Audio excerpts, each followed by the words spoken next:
Hi అండి. అందరూ బాగున్నారనుకుంటున్నాను. ఇంకా బాగుండాలని మనస్ఫూర్తిగా కోరుకుంటూ welcome back to our channel.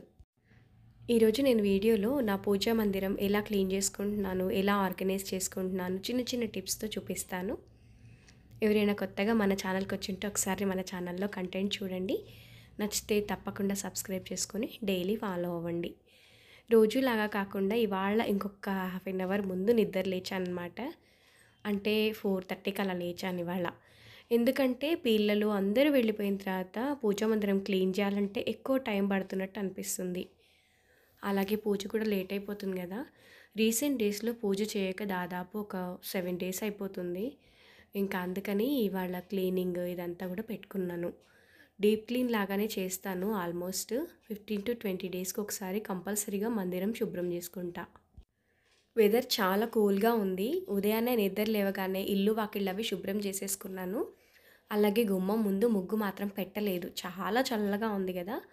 Weather ఒక్కసారిగా ఎలా అయిపోయిందంటే ఎముకలు కొరికేంత చలిలాగా ఉంది.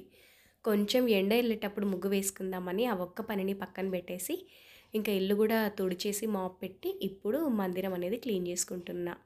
పటాలన్నీ తీసేసిన తర్వాత చక్కగా అక్కడంతా డస్ట్ అది లేకుండా అంతా గూడా క్లీన్ చేసేసుకున్నాను ఒకసారి.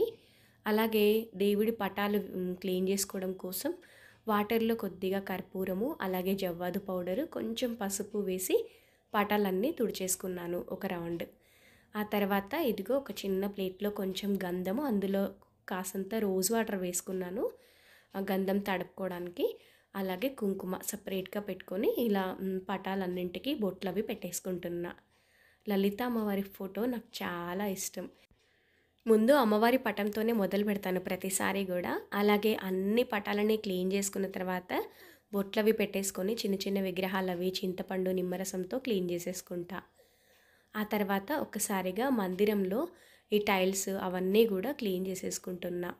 ఏమంటే మనకు కనిపించదు. కాకపోతే డైలీ మనం అగరవత్తులు, ధూపం చూపించడంతో నల్లగా మసిబారిపోతూ ఉంటుంది. పటాలన్నీ తుడిచి, ఇంకా బొట్లు పెట్టుకొని, అన్నీ అలంకరించే వరకు తెల్లవారుతుందనమాట ఇప్పుడిప్పుడే. ఇంకా ఎండ రావడంతో కొంచెం వెదర్ బావుందనిపించింది.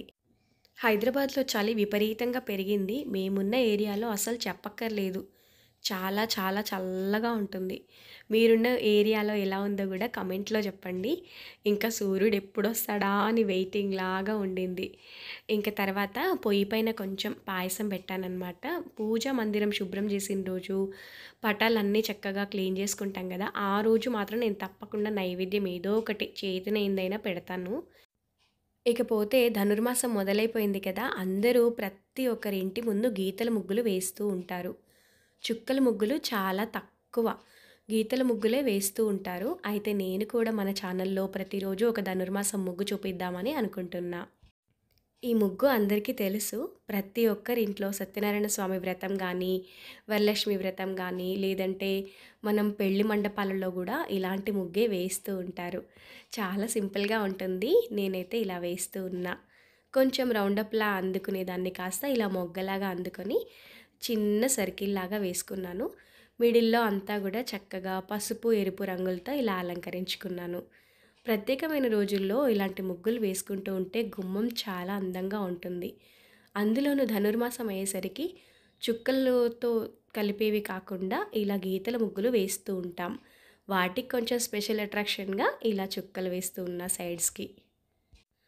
కొన్ని ప్రాంతాల్లో ఈ రోజు నుంచి మొదలుకొని మళ్ళీ సంక్రాంతి వరకు ప్రతిరోజు గొబ్బెమ్మలు పెడుతూ ఉంటారు. గొబ్బి పాటలు గూడా పాడుతూ ఉంటారు.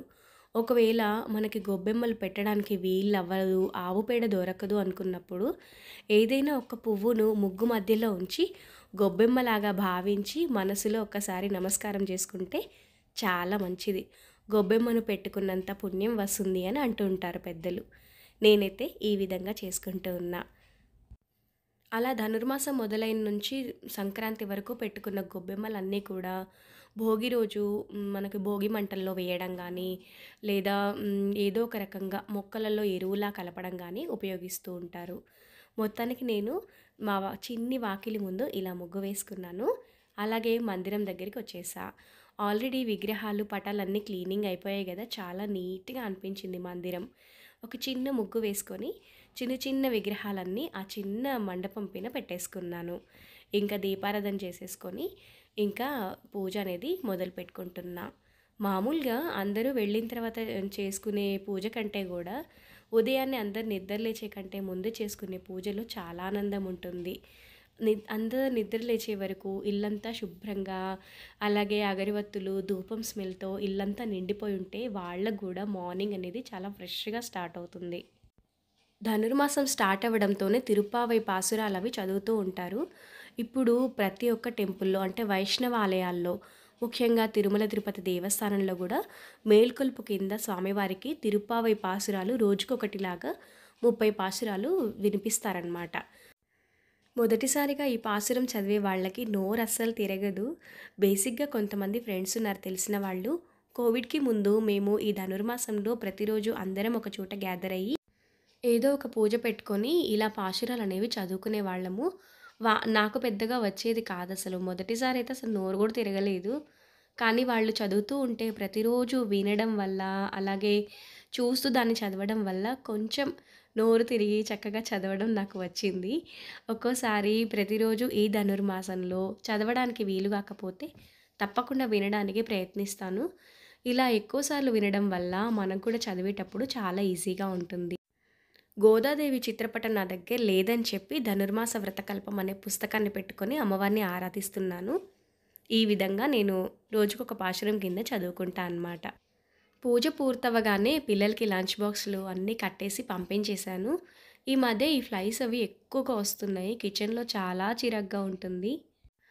ఉదయాన్నే పూజా మందిరం క్లీన్ చేసి పూజ చేసుకోవడం వల్ల చాలా హ్యాపీగా అనిపించింది.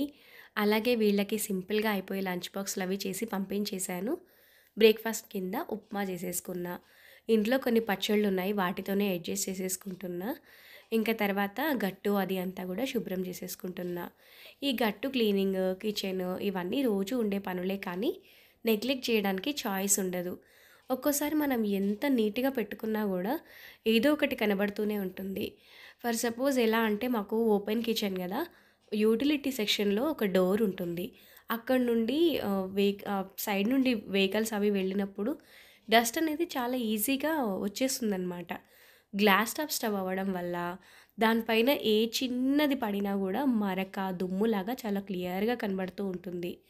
అందుకని ఇలా క్లీన్ చేసుకుంటున్నాను. ఇంకా వంట పని ఇక్కడంతా అయిపోయిన తర్వాత డోర్ క్లోజ్ చేస్తే కొంచెం తగ్గుముఖం పడుతుంది. వెదర్ కూల్‌గా ఉండడంతో అసలు స్వెటర్ లేకుండా ఉండలేకపోతున్నాం ఇంట్లో. అసలు మా ఇంట్లో అయితే ఏసీ లాగా ఉందనమాట.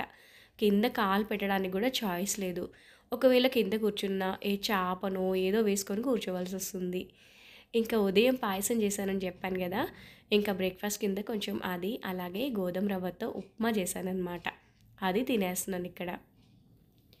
మొన్న ఫీవర్ వచ్చిందని చెప్పాను గదా! అప్పుడు సెకండ్ సాటర్‌డే, సండే 2 డేస్ అమ్మ వాళ్ళ ఇంటికెళ్ళిపోయాను. అప్పుడు అమ్మ నాకు వెజిటబుల్ చట్నీ పెట్టించిందనమాట. ఇది నిలవ పచ్చడి. చక్కగా కాలీఫ్లవర్, ఆలు, క్యారెట్, చిక్కుడుకాయలు, బీన్స్, శనగలు అన్నీ వేసి చింత తొక్కు వేసి చేస్తుంది. చాలా బావుంటుంది. ఈ వెజిటబుల్ చట్నీతో ఈరోజు ఉప్మా అనేది తినేస్తున్నాను. అప్పుడప్పుడు ఇలాంటి పచ్చళ్ళు మనకు భలే హెల్ప్ చేస్తాయి గదా! టైం లేనప్పుడు. ఏదో ఒక బ్రేక్‌ఫాస్ట్‌కి చాలా ఈజీగా అయిపోతుంది. తర్వాత వెంటనే రేపటి కోసం బ్రేక్‌ఫాస్ట్‌కి నానబెట్టుకుంటున్నా. ఎప్పుడే గానీ తర్వాత పెడదాము అని మర్చిపోయామంటే అది ఇంకా అలాగే ఉండిపోతుంది. బ్రేక్‌ఫాస్ట్ తినడం కంప్లీట్ అయిన వెంటనే పెడితే గానీ ఇది అవ్వదనమాట. రేపటికి ఇడ్లీకి నానబెడదామని చెప్పేసి ఇప్పుడు పప్పు కడిగేస్తున్నాను. ఇడ్లీ రవ్వ మాత్రం రుబ్బుకునే కంటే ఒక 1 ½ అవర్ ముందు నానబెట్టేసుకుంటా.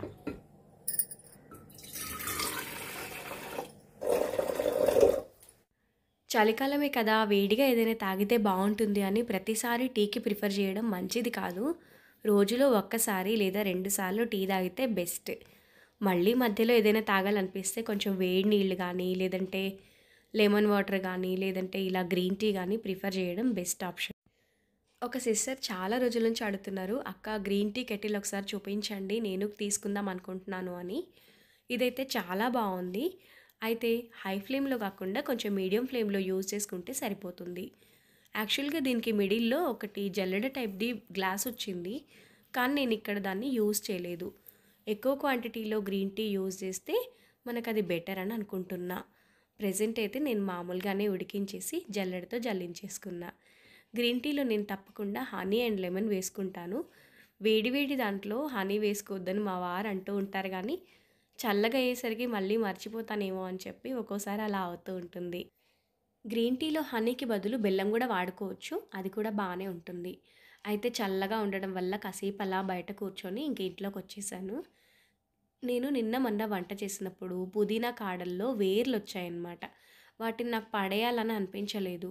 బేసిక్‌గా మన దగ్గర ఇంట్లో ఏదో ఒక వేస్ట్ ప్లాస్టిక్ కంటైనరో ఏదో ఒకటి ఉంటుంది గదా! ఇప్పుడు మినిమమ్ మనకు ఇప్పుడు కిన్లీ వాటర్ బాటిల్ గానీ, ఏదో సంథింగ్ ఉంటాయి గదా! మనం అవి పడేస్తూ ఉంటాం. వాటికి చిన్నగా అలా హోల్స్ చేసేసి, పైన మూతి దగ్గర కట్ జేసేసి, చక్కగా ఇలాంటి వేర్లవి పెట్టామనుకోండి, మనకి ఇంట్లోనే ఫ్రెష్‌గా పుదీనా అనేది ఈజీగా వచ్చేస్తుంది. ఇప్పుడు మనం ఒక 4, 5 మొక్కలు పెడితే ఒక రెండైనా వచ్చేస్తాయి గదా!